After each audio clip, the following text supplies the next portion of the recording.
You are listening to This is Oklahoma, hosted by Mike Hearn, telling stories of Oklahomans and those that have made it their home. What's going on, guys? Welcome back to another episode of This is Oklahoma. Mike Hearn here, your host, back with another episode. Exciting news. This podcast is presented by the Oklahoma Hall of Fame, who have been telling Oklahoma's story through its people since 1927. Follow them online at oklahomahof.com, and then definitely follow them on Instagram for all the information that you need, because I'm sure that's where you follow us as well, at oklahomahof. Let's get into today's episode. I am really excited for this one because got a friend on the podcast, someone who I met in college, very bubbly personality. She's very good at what she does. I think Instagram says writer, poet, believer. Am I missing something? Stylist, there it is. Originally from Ghana? Yeah, my parents are from Ghana. Yeah, so I love the way you say that too. It's one, so having an accent and then listening to other people who like use their accent or where they're from, like I never get to hear that very often, right? Because I always hear people have their accents, like Taryn's American accent, you've got a slight American accent, but when you speak about home, it just comes out straight away. And it's really cool to be around people, like, for me, because I never get that, like, accent experience. I'm like, wow, you sound so cool. And I remember there's a guy, Matthew, I don't know if you might remember Matthew, he was from Trinidad. He was Yes, at SNU. yes, His still accent there. was so good. Mm-hmm. Oh, I still love listening to him speak. Anyway, on the podcast today, Deanne Brodie-Mends. Mm-hmm. Thank you so much. This is I'm excited, and obviously Taryn is here too to co-host and ask some questions, maybe. Yeah. But so yeah, before we dive into like everything that I know, for everyone that's listening, you know, how did you come to the States? How do you get here? Okay, well, actually, my parents are from Ghana, and they came, and I was born here. Got you. Yeah, so grew up in an African household my entire life. I had, I'm sure maybe you can relate in some regard, but grew up in a very like kind of strict home. Like there's a couple things that you can do, like kind of blanket statements are you're either a doctor, a lawyer, a nurse, and God didn't give me any of those gifts.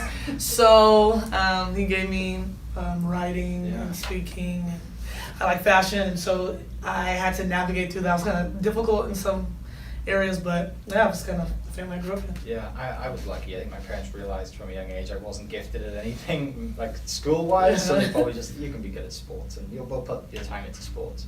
Wow. I didn't really have a strict coming up, but I think I was lucky. My parents just really, I'm such a mother's boy. My mother did a good job of shielding me, I think, from other stuff. Yeah. But so grew up here, brothers and sisters? Yeah, I have 2 younger sisters, and we're all 3 years apart. Wow. Fun fact. Yeah.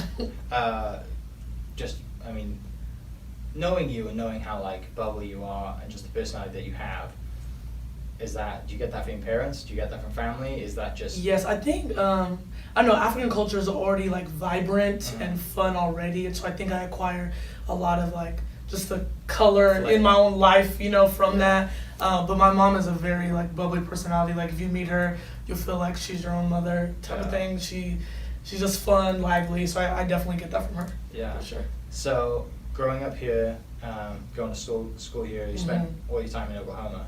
Yes. Wow. Okay. I'm a true Oklahoma native. Yeah. What city did you grow up in? What area? Well, they had me in Oklahoma City, and then we moved to Moore. So majority of my life has been in Moore, Oklahoma. Okay. Yeah. So dodging tornadoes and worrying. Oh yeah, about like stuff. what is it? The May. 20. Dang. Was Was it the 2013? No, we were in school from now on. It would have been 90. No. Either way, one of them. One of them. 95, I think it was. Yeah, Okay. like it skipped our street. Wow. So yeah, I've been Yeah. fearful of those things. So people who know you and that are going to listen to this podcast know that they probably heard you speak. They've heard the videos and the writing and the stuff that you've done. Yeah. The recent one is Single, which is awesome. The single. Everybody Yeah. go watch it right It's now. really good. Yeah. Taryn, I forgot to show you that Wall Street. It's really I gotta good. show it to you. Yeah. And for people watching the video, we'll definitely share it on the page because it's so good. Writing is a talent that you can have it naturally and you're speaking something naturally, but it's something you really have to develop. So like from a young age, is this something you've always wanted to do? Actually, no. Like, I'm innately shy. I know that a lot of people will not believe that at all. But if you went to high school with me, you would know that like Dee's not talking as much. She liked playing basketball. That was just it. So I just never did any of that. I wrote out of frustration. Yeah. So when I was mad about something, I would just journal it out as just a form of expression. But then as I started to, like, my mom was an English teacher in Ghana, so she already loved like words. So I think I acquired this like liking words and grammar from her. She'd always like make us do, we'd have to do a lot of oratory things. So I remember when I was young, I used to go to events and speak at them because she would like force us to do something. And I was like nervous, but I think that also put me, now that I look at it, I'm thankful for that because now it's what I'm doing now. Right. But we did that. What else? She would always like say like go get a book and read, so we had to become like readers when we were younger as well. And then she loved Shakespeare, so there would be certain things that she would let us read by him, and I think I just grew to love that. Sure. And then I fell in love with these artists. They're called P4CM, so they are based out of California, and they do spoken word. So that was my first exposure to spoken word, and I would watch it on YouTube, but I never thought that I would be able to deliver a piece because I was shy. I didn't want to do any of that. And then I started going to the church I'm currently now, which is called the Place of Faith. So shout out to Bishop and First Lady LaTasha Tubman. They gave me the opportunity to speak at an event, and that was my first time, and that was it. Yeah. And then you were hooked from there. Hooked, and I started like just speaking at different events, colleges, any open mic that would have me. Yeah. I would go. Because you spoke at was it the launch of, or one of the first events that Les Thomas did. You spoke at that one, right? I'm trying to think. Not with the. I did TEDx for Oklahoma City when they did that. This was like start of the year. What did I do? Because it was the Hope and Faith one. Hope Culture one. Yeah, with David Skinner. That's right, David. Yeah. Okay, so you did that one. Yeah, I did that one. Because that was it was around that time that I interviewed David for the podcast. Oh wow. And then I told him, I was like, we know each other. And then I interviewed like Les the week before. Lemon Drop. If you've listened to that podcast, it's hilarious. I need to listen to that. That was his rap name when he was in high school. Oh no, I'm about to clown him about that one for sure. If you know, you know. So shout out to Lemon Drop on that one. Right. Les, awesome. So, yeah, like immigrant culture is definitely like education, yes, right? For sure. So I can definitely see why Mum was like, you need to go do this because this is important. Because growing up, they're not going to be like, you can go make a living playing YouTube games or playing video games and being on YouTube and all this stuff, right? So especially when being an English teacher too. Yes. Which my aunt is an English teacher and she got me through my classes because I'm terrible at it. I'm Wow. so bad at spelling. That was the only thing I was like really, really good at, like spelling, English, grammar, math. You couldn't even see me in that class. I really sucked at that. So all these events that are coming up, like you're getting kind of pushed on stage. Yeah. But you learn to love it and get used to it, and you get that fire and get that buzz that after you're done, it's like whoa, like the crowd's clapping and it loves it, right? When is it? When is this through high school? Are you speaking more in high school, or is this like when you go? When you really start to jump at it in college? College when I discovered I even had the gift, probably my sophomore year. I became friends with two people. One, his name is Willis Lusk, and the other one is Roland Givens, and they exposed me to just this world in general. So they did spoken word, videography, photography, and I remember it was at Southern Nazarene. There was an event that he needed to do, and he had writer's block. So we're friends, so we're just telling me about it, and I said, let me write something for you. If you want to use it, fine, not. I went to the library and I wrote my first piece out, and he came to Emil at the time, and I gave him the piece, and I said, you can do whatever you want with it. He said, no, you're going to do this piece. And I said, no, I'm not. Like, I'm shy. I'm not doing that. He was like, no, you're going to do it. So I talked to our youth leader, told him that I wrote this piece and I should do it. And I remember all of them trying to give me advice about how to even do the piece. And I was like, I literally felt like if you like study the Bible, felt like David, having all this armor on him. And I was like, I cannot do this. But I remember that day at my church just being like, God, I'm doing this for you. And I felt like I was like flying. Yeah. Like, that's how I felt like. Just let it go. just boom. When I was done, I was shaking because I was like, can't believe I just did this. But yeah, ever since then, I just I feel comfortable, like in the middle of a piece. I will always freak out before, freak out after, but when I'm speaking, it's easy. So that first time, that was at church? Yeah. Same church right now? Mm-hmm. Okay. Yeah. And that's in Oklahoma City? Mm-hmm. Okay. Yeah, Northeast, 23rd and Coltrane. Yeah. I want to have to come and see you speak. Yeah. I'd love to come. I'm sure Chan would love to as well. Absolutely. Where do you find your inspiration? Okay, well, lately, I feel like my inspiration has been just about like things that are currently happening.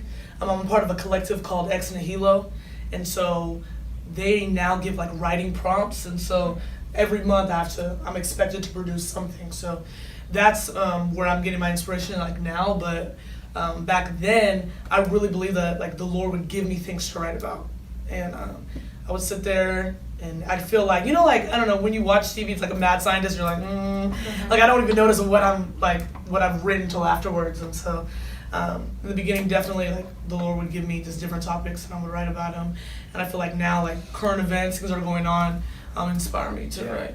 Yeah. And you got your degree at SNU, but then you've gone to school. I got my master's at the University of Oklahoma in adult and higher education. Yeah. So my emphasis is student affairs. So what I'm doing now. So that's like the day job, and then you speak. Day job, and I'm speaking night. That's what I say. I'm like, I'm a resident director by day and a poet by night. Yeah. Yeah. But that, like, you're never gonna have like. You're always gonna have this inspiration coming to you. There's always gonna be current events happening. There's always gonna be things to speak about. I mean, that's a great thing as a writer, right? To always have these ideas. Mm-hmm. And I know we had David on the podcast, and he's like, I have all these writers, and he's doing mentoring stuff. It's like I have to give them a deadline. Yeah. And if you're a perfectionist, you've never done, it's never your best work. Yeah. But like he's like, no, I have to take it from you. Just keep producing. So is that one thing that you kind of just got better at and learned when it's naturally gifted to you, you still got to learn at it. You still got to work hard at it. Mm-hmm. Is that something like the process of you writing? Like, are you just like writing things all the time, or like talk for people listening? Like, I'm terrible at writing, right? Like I write as I speak, and if you don't know me and then you read to me, that makes no sense. But it's true. I have to go back and like edit his stuff for him because I'm like, no, that doesn't make sense. Yeah. I'm like, this needs to say it this way. Yeah. But so tell for everyone listening that wants to get into writing or wants to learn more, like, what is your process? Thankfully, I am in a collective because I got to a point where I would write whenever I wanted to. Mm-hmm. So it would be like long periods of time where I wouldn't write, and then I'd feel inspired about something, then I write again. But for anyone who's like looking to get better at writing, like, you just gotta keep writing constantly. Like even things that you think sound stupid or they don't sound good, just at least get your thoughts out. So at least for me, like, I'm blessed that now I have a deadline, like, David was talking about. Like on the 20th of every month I have to produce something.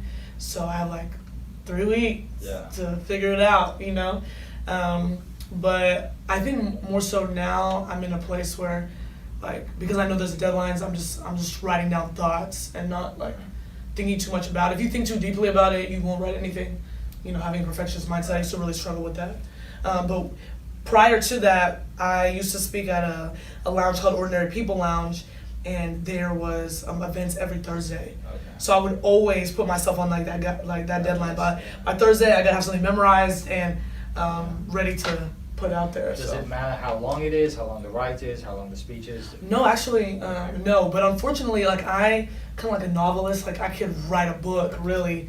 And so I'm learning how to scale down a little bit. Like, hey, give me that 1 minute to 3 minute. But it's very hard for me because I can just keep going. Right. Have you ever considered writing a book? Yeah, I'm currently in the process of one. I just need to get out of my own fear to just do it, But I'm in the process. I've written a lot. Because mentioned David again. David's just released his Unstuck. Yes. I just read it. It's really good. And for everyone listening, I'll put the link to that down in the description so you can go buy it. Really, really good.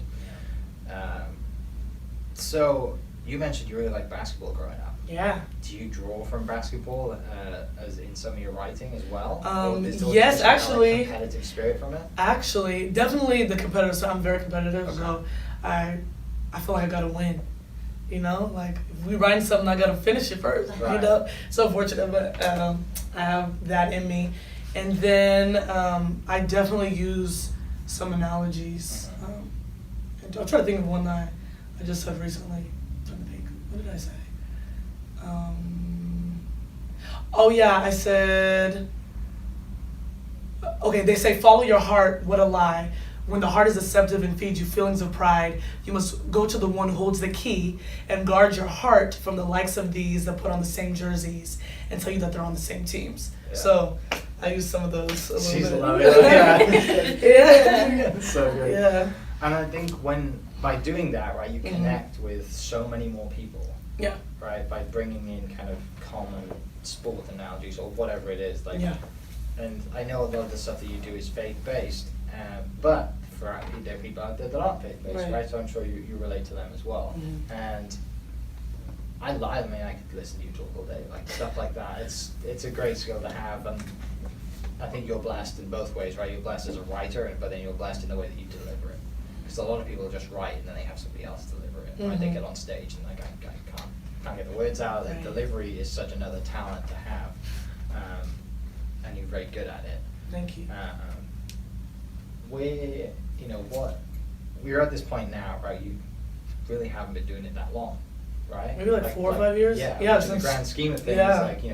You're going up and meeting people who've done this for 30, 40 years, especially meeting people in church who pastors or whatever, they speak for a living. Right. Is that where you want to go? Is that kind of the route you want to take it? Yeah, like I don't know, like I haven't been able to put myself like in a box necessarily. I see myself doing multiple things, but definitely ministry is a big thing. I can see myself definitely like speaking, like even pastoring. I can see myself doing that, or just doing poetry by itself and traveling and doing that. So I can see myself going either way, and that's something that I have a desire to do. So whenever the opportunity presents itself, I definitely will take it. And there seems to be an abundance of like events and opportunities in Oklahoma City and around the state to speak, and especially when you get in these networks and you go to places. I know Will, a mutual friend of ours, Will has the gift to speak as well. Yeah. But I haven't seen him do it for a long time. I remember him do it when he did it in chapel at SNU, and it's like, whoa. Yeah. Like he's amazing. When you see someone, for people listening, like Will is kind of the person who will speak but bring a lot of like soul and almost sing some of the end of his lines, right? And you just like, and you meet him, he's the nicest person in the world, right? But just overcome so much and like double ACL surgery and then played college football, like all this crazy stuff. But now he's a accountant, right? Yeah, I believe so. Now. Yeah. Another as a killer dress sense twist. as well, like as a killer dress sense. Yeah. But yeah, like when I see, people speaking and just drawing from inspiration, especially when it's somebody that you know or somebody that you've met, somebody that's a friend, it's really uplifting. What do you get out of it? Because what do you, for you, it's not just for you, right? Yes. Because there's obviously a reason to give back. There's a reason that you have a master's teaching degree and all this stuff. So, I know you said going forward that's something you could do, but why do you do it? What do you get out of it? I have a burden and a passion to see people come into like who God has called them to be. So I can look at somebody and I'm like, man, you could be more than what you're doing right now. And so whatever I say, that's always my goal, is that you would know your God-given identity and that you would operate in that fully. So like for instance, like the single, like I recently got in a relationship for 4 months, but I wasn't too far from living that type of life. And so when I think about being a single woman and just the things I dealt with and thought of, now I'm able to talk to someone who is single and say that there's purpose in your singleness and don't waste it. So don't get wrapped in trying to rush a season that you're not ready for, because you see in it, because you look at someone, you're like, wow, it looks glamorous, but you don't know what it took for them to get there. Right. So I just have a burden and a passion to see people come into who God called them to be, and then for them to be content where they are. So that's the main thing for me. Yeah. I think, the whole single thing, right? Especially in Oklahoma City, if you're in your mid-20s and you don't have a relationship, or you're not married, you don't have kids, like, people think you're weird. yeah, Right, people think that you're weird. I mean, we were in the middle of that, right? Exactly. That's you. That was like, and Single, Taryn's yeah. grown up kind of in Bethany area too. Like that's a real thing. Like you looked weird for not being, in a relationship. Like, and I felt the pressures of that as well, because I'm in that environment. So that was a lot. Yeah. but it's only like I've noticed, like, even being in the Bible Belt anyway, everyone's getting married at a younger age. But if you go to another state, if you're like in California, people are not. That's not their focus. It's career driven or making money. It's not about being married and things like having kids and settling down. Yeah, I think that's one thing that, like, when you're in a bubble or you're in that area, like, that's just, it's hard to get out of it, right? Because that is the norm in that area. And then to go against it and say that, no, I don't want to get married at 25 or 21. Like, I'm not ready. I want to live, I don't want to have kids, like, that's... Well, you just don't know who you are at that age, I feel like it's relative to, to different people. Like, maybe some people feel ready and some others don't. Yeah. And I don't knock marriages. Of course, I don't want to get married either. But I want to get married too. I just think that it shouldn't be. People shouldn't feel pressured. Into those seasons when they're not ready. Yeah, the way that I guess you're viewed for being a little different. Just kind of comes across the wrong way, right? You're not just. And it's a subconscious thing too, right? Because they probably don't even realize that it's happening. Yeah. Or your parents might say something, or an aunt might say something. Be like, why don't you have have a boyfriend? Right. You're like, how am I supposed to know? Like, I'm not gonna go and grab somebody off the corner. My empire. I don't need I am to just fine. Right. Yeah. That's true. So what's kind of been going on at the moment? Obviously, we're dealing with a lot of lot of nonsense and a lot of just thick, big stuff going on at the moment. Madness of across all platforms, not just racially, but like, pandemic, the whole world, right? Like 2020 has just rocked everybody right now. And hopefully it just gets slowly better from here. It doesn't continue to go downhill. But what has that experience been like for you, being like in a position to speak and impact lives and just have an impact?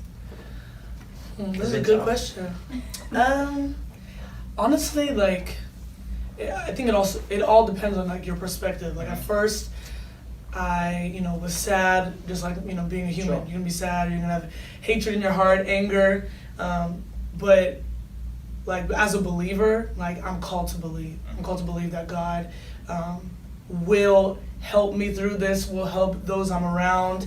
Help my people. All of that, and so I have to remind myself, like, what is my responsibility in this? Am I going to be like the world, and am I going to freak out? Am I going to lose my cool, or am I going to rely on the Lord and allow Him to teach me what can I do in this moment? How can I impact people? And the thing I know how to do is my words. You know what I mean? To use my words to uplift and inspire, to give hope, and then with my life, how I lead my life. Not saying that you can't be authentic and you're mad. I'm mad. I don't like what's going on. I think. Like I shouldn't have to explain why I matter. I feel like that's unfair. But I know that God put me here for a reason, and so I'm going to use my Black life and use it to minister to other people. And so that is that's how I've been taking this moment. Like, am I going to go where everybody else is going, or am I going to be anchored and rooted in the truth and what I've grown up in and what I've learned, and use it to help other people? And so that's what I've been on lately. Do you talk to your mom and dad about a lot of it? Like, are you still close with parents? Do you still like, does your mom like really love like the process and you speaking? Are you she's very I think now, okay, for any African, I'm not gonna parent, I'm not gonna say that everyone's like this, but they just want to see results. They love me. They're like, look, you're doing great, but like, look, they want to see, right? Like, where are you going? Are you gonna get anybody from this? No, they just want to see results. I mean, they want me to flourish. They don't want me to struggle. And so, something that I've learned is that like God gave me this gift and this dream, and so I have to work at it for things to happen. And so, my parents see what's going on right now, and they for me now. So they just want to see results. That's it. Yeah. I think Mike can relate to that. So it's 100%. well, his mom's like, have you sold any houses? Yeah. So I'm Right. like, what are you doing? Yeah. It's like playing golf all the time. Right. Doing podcast. What are you doing? Have you sold a house yet? They just don't see what goes on like behind the Right. scenes. Right. Well, and they also know the town works a lot harder than I do, and I think they just subconsciously be like, you should probably work harder because your wife deserves a little bit more from you. That's probably what they see and say. Well, I'm not gonna say that's a lie. Right. It looks like I don't do Right. any work, right? Like my Right. job is to quote Talk. network and Yeah. hang out and build relationships. And then someday someone will buy a house and that's how I get paid. The hard thing is you can't stick that into like a spreadsheet. Right. Like, what do you do? You know? I talk to people. Exactly, yeah. That's it. Oh, I have like 7 new friends today, and I think our friendship's going really well. We just added each other on another platform. So, yeah. But no, the podcast is a lot of fun. Love doing it. Love to meet people, and then love to share their stories too. Like I find this easy to hang out and chat. Like Yeah. It's something that I think for you when you're saying like you get that buzz from being on stage. Like in the moment, it feels just like a normal conversation. But you're right before and at the end, you kind of like, did I say this? Should I have said this? Yeah. Like you always remember something that you probably should have said, or you always think I should have delivered it this way instead of this way. But that's the process, right? You've got to, and what you said earlier, like repetition, and you're always going to get better at it, you're always going to improve. I had the opportunity to speak for the first time at Creative Mornings. Wow. Okay. January, I think, this year. Or was it December? It was January, I think, this year. Thrown in the deep end. Susanna Barcosi asked me, because somebody had dropped out. They're like, could you do it? I'm like, sure. So that was my first experience, and I was so nervous. I was shaking the whole time. I bet you did so well. But then I had to rewatch it. You got to rewatch it and see how you've done. And apparently I made people cry. Wow, look at you. So my mum was like, I was crying. I think you did okay. Thanks, Mum. Yeah, great. But no, like speaking, it's very powerful, right? Yeah. It's very powerful for the person doing it, but also the people that you're speaking to, because they, for the most part, they share the same beliefs. That's why they're there to hear you speak. They're happy that you are doing it, that someone has the courage to go up and talk about something, because that's how they feel, that they don't feel like they have a voice, or they feel like they can't talk, or they just don't feel comfortable talking. Has there been any people like that have come up to you? I'm sure there has, have just reached out and said like, thank you for saying this. Like how has that been from like, I say fans, like, just crowd reaction, or just people in the community that know you or have never met you but come up to you and talk to you about what you do? I'm sure that spurs you on. But has there been anybody like that's, any stories? Yes. Okay. So earlier this year, I believe, I spoke at a gala called how do you say that? Gala? I say gala. Gala. All right. Yeah. Americans say gala. Okay. I say gala. Gala. Okay. Well. Yeah. Anyways. Yeah, I wanted to make sure I didn't sound dumb. Okay. You can say gala, yeah. Thank you, gala. I went to a gala earlier, and Just earlier this year, and it was for a human trafficking event called the Red Cord, and I wrote a poem called "What Is Your Favorite Color?" And I think one of the most impactful moments of someone coming to speak to me was a human trafficking victim saying like, "You told my story, and you gave me hope for just like to get through some of the traumatic experiences that she went through," and she was crying in front of me. And so those moments are like, man, this is what you do it for. Yeah. Like this is why God downloads the stuff in your spirit, why you write, why you speak and deliver it the way you need to, for people to relate and to, get momentum from what I'm saying. And so that's one experience that I've been like, wow, this is great. Do you enjoy like speaking at church, speaking like the word more, or do you enjoy like writing poems and speaking to like events more? Because they're two different things, right? No, that's really true. I think I like writing and speaking for events more, only because when it comes to like just doing ministry, like at least in some ways I feel I can rely on myself when it comes to like events. Sure. But when I'm doing stuff like in the church, I'm like, okay, God, what words am I gonna say next? Like I don't have a prompt to rely on. Like I have to rely on Him, which is the best thing to do. But it's harder. I think. Do you think it's more it pulls more from more? I can't speak today. Sorry. It's okay. It pulls from your creative side more when you do events rather than pulling from the Bible. Yeah, I feel like the Bible's helpful because I just I can just pull from that. Sure. And that's the basis for what I write majority of the time. But I think if I'm writing for like different events, like if I'm doing like human trafficking, which by the way is one of the hardest topics to talk about, because if you haven't been in it, I've never gone through that, so it's like, how do I write for that? But when you're able to like listen to someone's story, like what we're doing right now, like you listen to my story, I pull from hearing other people and what they've been through. It's easier to write somebody's story. Yeah, that makes sense. Yeah, because I write about Oklahoma, and I write about how I'm feeling, I guess, but from a Welsh person's point of view. Well, I guess I see it from different eyes, but you're right. Like it's hard to write about something when you haven't experienced that, especially something that's so, traumatic, right? Yeah. Like that's somebody's life experience, and that's something really serious.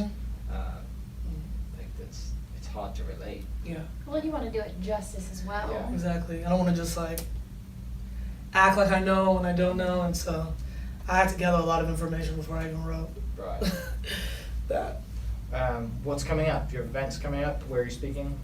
Anything on the calendar? Well, right now COVID has stopped everything. No Zoom calls, right? No Zoom I'm always on performances. Zoom. Oh my gosh, always on Zoom.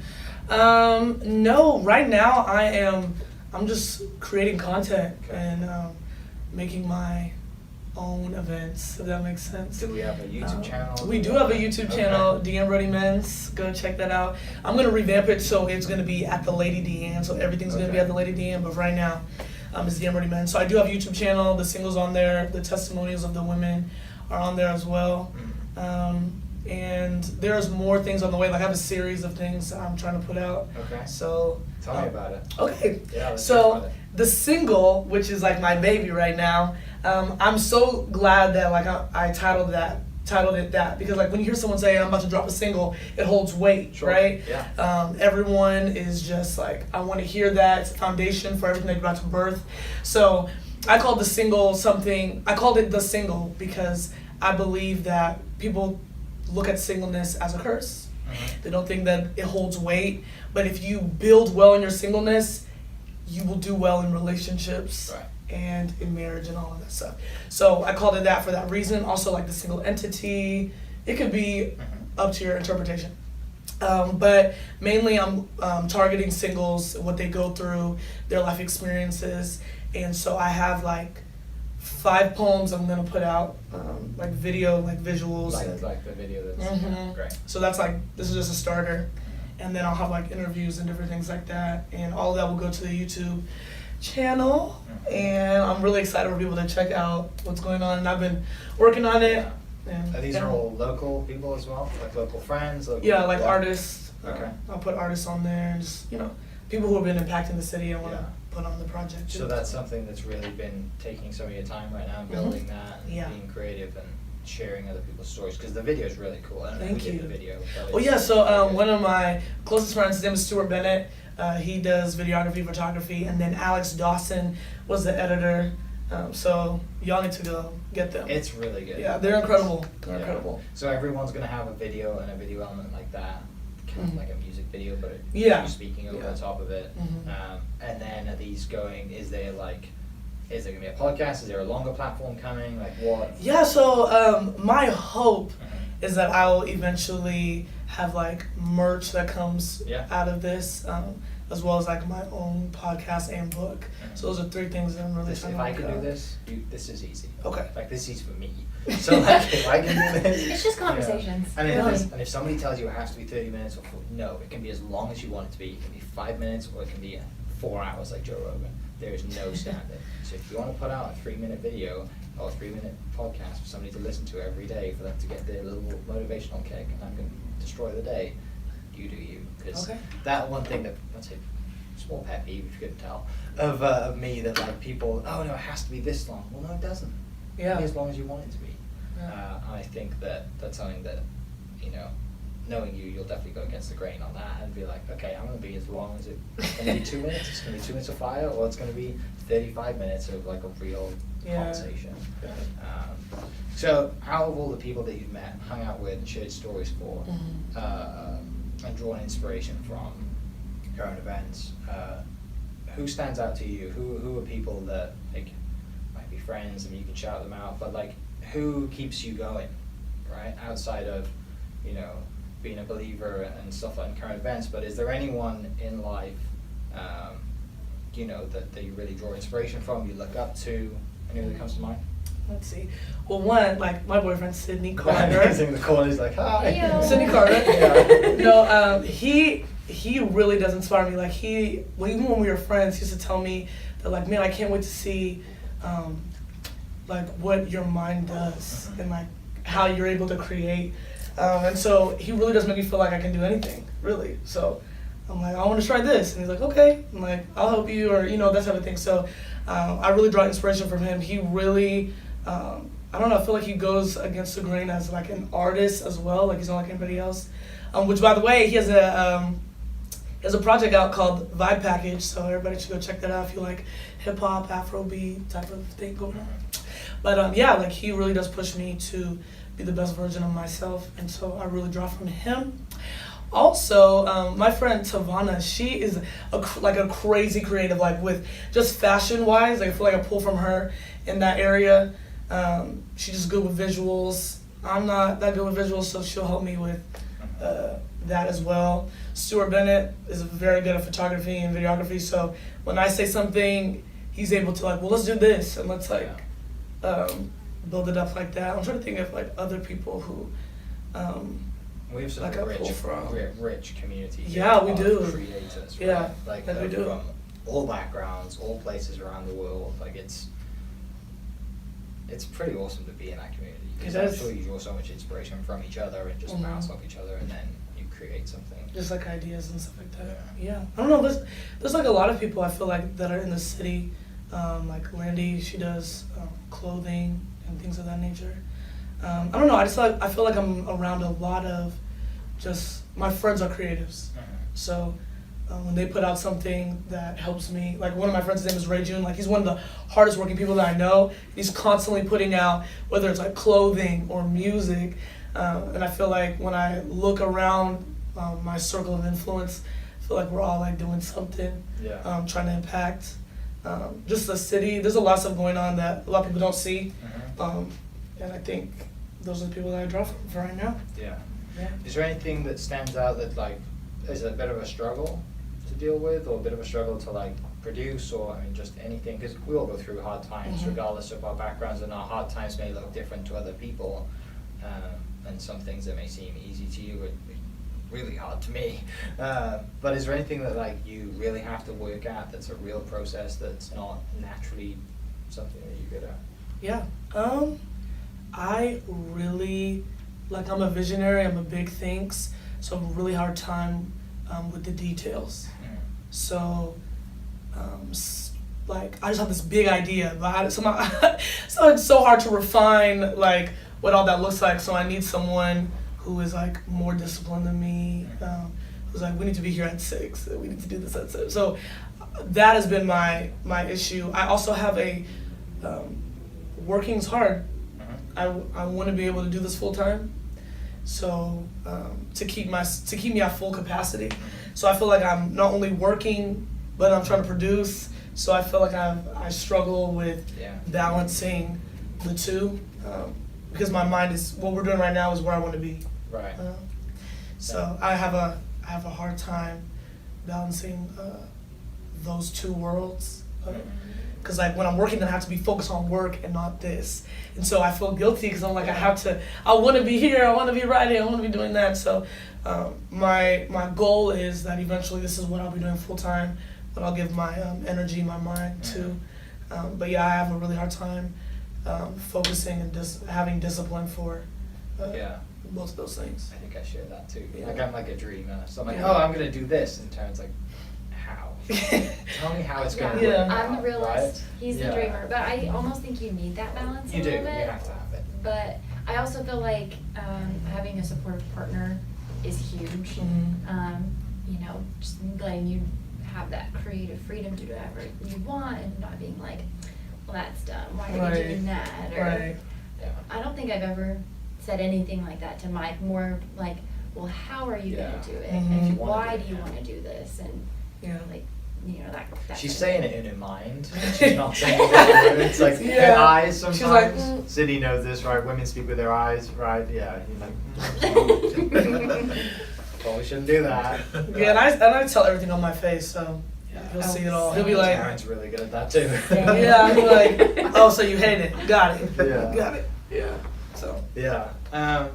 With the project that you're working on, it's quite a big project. It is a big And if you're project. anything like me, that's not the only project that you're working on, right? Yeah. So what are you juggling right now? Because I'm sure there's a bunch of things like me. Like I have podcast, real estate, car stuff that I want to do. Like there's always something, right? And I struggle with you, the same thing as you, as I struggle to focus on the details. Right. But what is in the background that's like stewing and brewing that like it's coming for the end of this year or future? Actually, I think it's the book. Okay. That is what Deanne, this is accountability for Deanne. Okay. This book will be done. That's what I want at the end of the year, because I've written a lot of it. Okay. Or a lot of it, and I just leave it, I've just left it alone. Just a chapter here and there. And I'll just, bye, I'm not gonna touch it. So I just, because I have so many things I want to do, I just need to sit down and just get it out.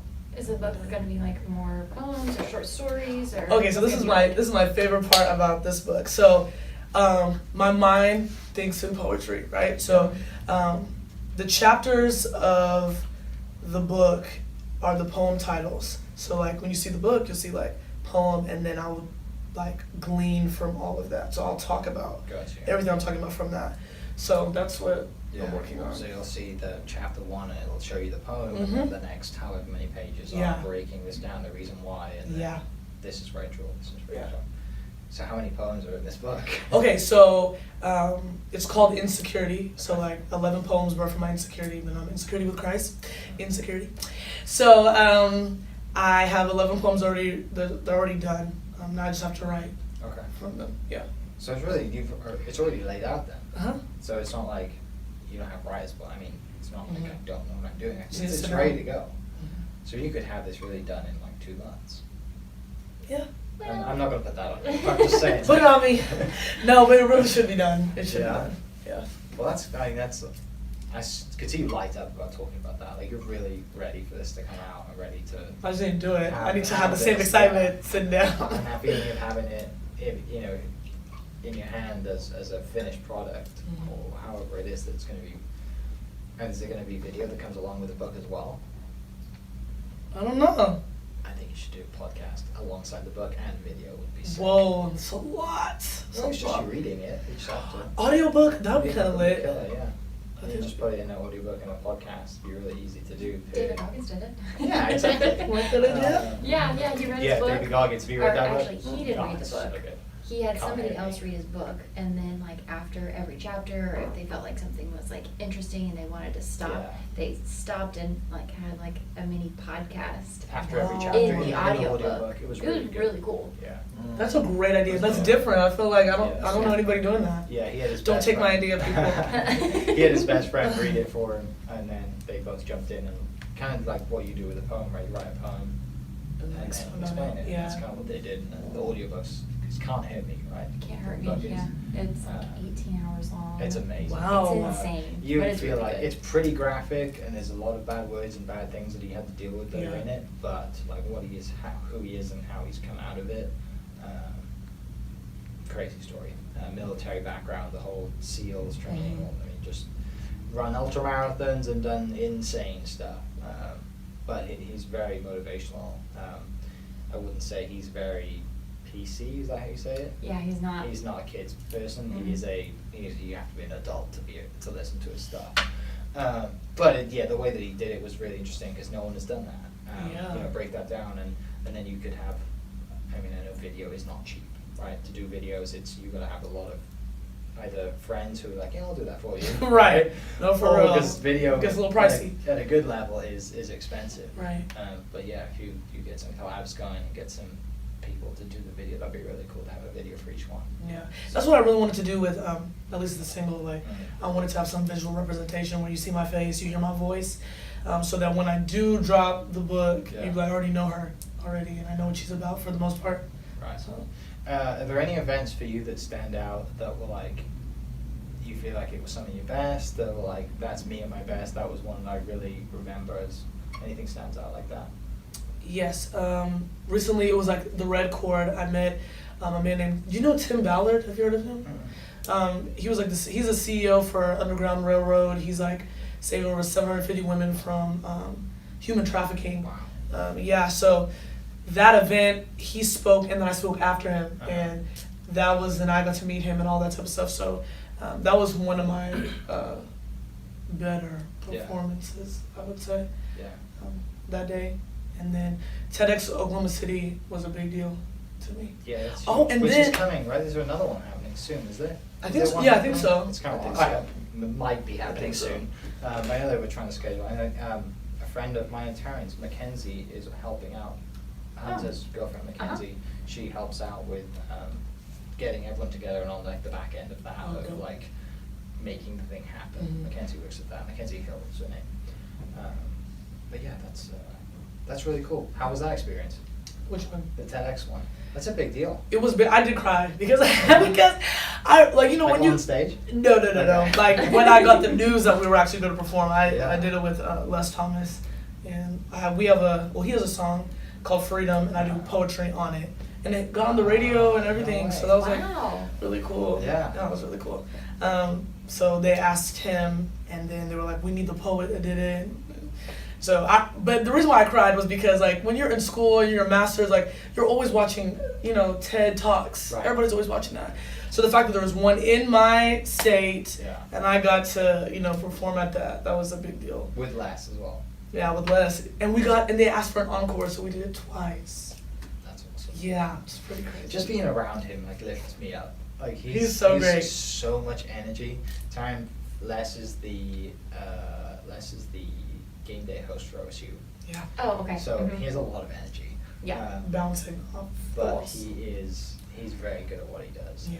And even just his story of how he gets the job at OSU is just crazy. He's blessed with a great memory that he can recite things like entire paragraphs. Les is definitely one of the best people that I've met, the creators in the community, and I know he's looked up to by a lot of people as well. He's a great well, cool. I really appreciate you coming in. I really appreciate thanks for having see me. you and hang out and chat and do some stories. And you know, where can people follow you? Where can they get on the YouTube and see everything? And just kind of, I'll post a link to the single video. But where can they see it? And also, where can they reach out and just hang out and chat and get some stuff? Perfect. Okay, so you can follow me on Instagram at the lady Deanne, Deanne. Facebook, I'm Deanne Brodie-Mends. There's a hyphen in the Brodie. And then on YouTube, it's Deanne Brodie-Mends as well. Okay. So awesome. Yeah.